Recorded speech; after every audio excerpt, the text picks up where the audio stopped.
संध्या केउं समय देबा उचित?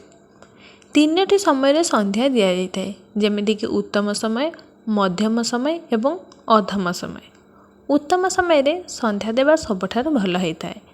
सूर्य अस्त हेबार 24 मिनिट पूर्वर जो समय ताको उत्तम समय कह जाए, अर्थात सूर्य अस्त हेबाकू 24 मिनिट थिबो सही समय को उत्तम समय कह जाए।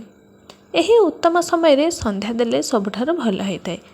जेहेतु समस्ते निज निज काम व्यस्त रुहति, अधिकांश लोकंकु उत्तम समय संध्या देवाई समय हो न थाए। सूर्यास्त हो आसुथिबे, नाली हो आसुथिबे, अर्थात सूर्य तांको माँ पाखक जीवा समय को मध्यम समय कह जाए। प्रायतः लोक मैंने यही मध्यम समय संध्या दियंती। जो मैंने उत्तम समय संध्या दे न पारती से माने यही मध्यम समय संध्या दियंती। जो समय सूर्य अस्त हो सारी अंधार हो जाइथिबो, आकाश रे जह्न तारा देखा जाउथिबे, एही समय को अधम समय कह जाए। यही समय संध्या देले चलिबो, किंतु आपण माने चेष्टा करिवे जेमिति माने संध्या उत्तम एवं मध्यम समय देबा पई। उपवास व्रत दिन हाथरू चूड़ी उतारिबा उचित कि नुहे? प्राय समस्ते व्रत उपासर पूर्व दिन ठार हाथरू चूड़ी उतारिकी नुआ चूड़ी किंबा अलग चूड़ी पिंधती। व्रत दिन चूड़ी उतारिबा पई भल लगी न थाए, किंतु समस्ते भावती कि उपवास दिन चूड़ी हाथरू उतारिले आमर अशुभ होता है। जदि आमे व्रत उपासरे नेगेटिव चिंता करिबा ताहले आम सहित नेगेटिव हेबो, किंतु आमे जदि भल चिंता करिबा ताहले आम सहित किछि मध्य असुविधा हेबो नै। उपवासर पूर्वर जदि चूड़ी उतारिबा पई भूली जाइछन्ति ताहले उपवास दिन चूड़ी उतारिबा द्वारा आमर किछि असुविधा होई न थाए। किंतु मन रखंतु जदि उपवास गुरुवार, मंगलवार किंबा शनिवार कि संक्रांति पड़ी थाए, एही दिन रे हाथरू चूड़ी उतारिबा उचित नुहे। अलग दिन जदि उपवास पड़े जेमिति कि सोमवार, बुधवार, शुक्रवार इत्यादि रे चूड़ी चेंज कले मध्य किछि असुविधा नहीं। प्रथमे तो आपण जेउ ठाकुर को मानुछंती, विश्वास करूछंती, तांकर किछि बही निश्चय पढ़ंतु। ठाकुर पाखरे उभय सकाळ एवं संध्यारे पुराण शास्त्र इत्यादि पढ़िबा उचित। संध्या हेउ कि सकाळ जेतेबेले पूजा करिवे सही समय ठाकुरंकर मंत्र उच्चारण करी पूजा कले भल। जदि मंत्र मने रहु नहीं ताहले मंत्र खातारे लेखिकी किंबा बहिरु पढ़ी पूजा करि परिबे। सबु देवी देवतांकर गायत्री मंत्र थाए। यही गायत्री मंत्र सबुठारु सहज होता है मन रखिया पई। गायत्री मंत्र उच्चारण करी मध्य पूजा करि हेबो। जदि सेतिकी मध्य सुविधा हेउ नहीं ताहले निजर मन भितरे भगवान प्रति भक्ति को जणाई पूजा करि हेबो। संध्या समय भागवत गीता, हनुमान चालीसा, मंगलांक स्तुति एवं इष्ट देवतांक स्तुति मध्य गाइबा बहुत भल होता है।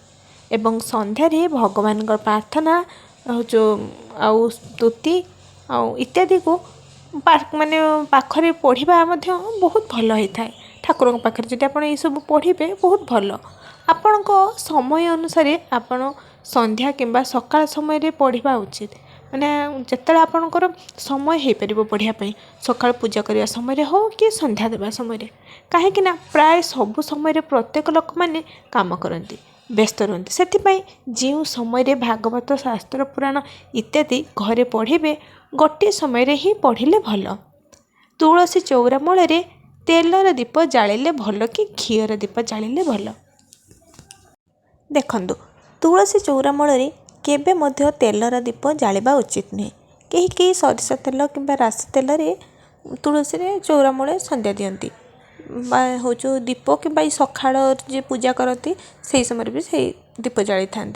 कहीं कहीं गोटे दीपरे अल्प तेल और अल्प घी देकी जाली था। यही भूल मध्य करबा उचित नुहे। गोटे दीपर केवल तेल किंबा गोटे दीपर केवल घी ही दीप जलैबा कथा, माने एमती भल होता है। मिसेकी केबे भी जलैबेनी। गर्भवती महिला माने कौन से व्रत उपास रखिपारे कि नहीं? हाँ, गर्भवती महिला माने व्रत उपास रखिपारे, किंतु खाइके सब व्रत उपास रखिपारे। जमीक फल, परोटा, उपमा, सुजी, पैड पानी इत्यादि खाई व्रत रखिपारे, किंतु गर्भवती महिला माने संपूर्ण उपवास रहिबे नहीं। कि भोकरे रहिबे नहीं। दरकार थिले किछि खाइके औषध सेवन मध्य करिपारिबे। किंतु उपास व्रत जदि करिबे ताहले आमिष पियाज रसुण उषुना पड़ा माने पड़ा जिनस किछि खाइबेनी इत्यादि न खाई परोटा फलमूल फल जूस पैड पानी उपमा खीरी हलवा ड्राई फ्रूट इत्यादि खाइपारिबे। एथिरे किछि मध्य असुविधा नाही।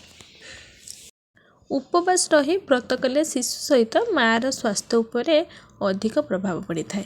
गर्भवती महिला माने खाई पी उपवास व्रत करिपारिबे। संध्या समय केउ काम करिबा उचित नहीं।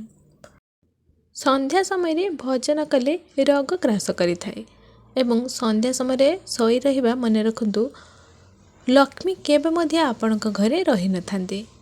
घरे अभाव देखा देई थाए। लक्ष्मी छड़ा होई जानती सही लोक माने जो लोक माने संध्या बेले शोई थांती एवं संध्या समय स्वामी स्त्री संग कले कौन होई थाए ना सही समय जदि गर्भवती हेले एवं सही संतान को माने अयोग्य संतान रूपे जन्म होते से संतानटा आपणकर अयोग्य संतान रूपे जन्म हम। यही तीनोटी काम समस्ते यही तीनोटी काम प्रति ध्यान रखा उचित। यही संध्या काल एइथिपाई सब बारण करा जाय जे संध्या समय होची भक्तिर समय। आमे संध्यारे ठाकुरन को पूजा करिबा आराधना करिबा प्रार्थना करिबा उचित। किछि मध्य भूल काम संध्या समय रे करिबा उचित नहीं। एबे आपणक उपरे निर्भर करे आपण कौन करिवे। सकाळे गाधेइकी पिंधिथिबा लुगारे संध्या देई हेबो कि नाही। किछि जनंको मु देखिछि से माने सकाळे जेउ लुगारे खाई थांती सेई लुगा पिंधि संध्यारे संध्या धूप मध्य देई थांती। केही केही प्रतिदिन गाधी धुआ लुगा पिंधि संध्या दियंती जहाँकि बहुत भल अभ्यास अटे। किंतु समस्तक शरीर तो समान नुह समस्ते गाधे पारती नहीं। संध्या समय काहाको थंडा हो जाए तो काहाको ज्वर मध्य हो जाए। जदि एमिति असुविधा थाए ताहले आपण केवल गड़ हाथ धुआ धुई करिकी लुगा माने भल लुगा को धुआ लुगा को पिंधि माने संध्या दे परिबे। फ्रेंड्स जदि आपन को वीडियोटी पसंद आसी थाए ता निश्चय वीडियो को लाइक करिवे शेयर करिवे बढ़िया बढ़िया कमेंट मध्य देबे।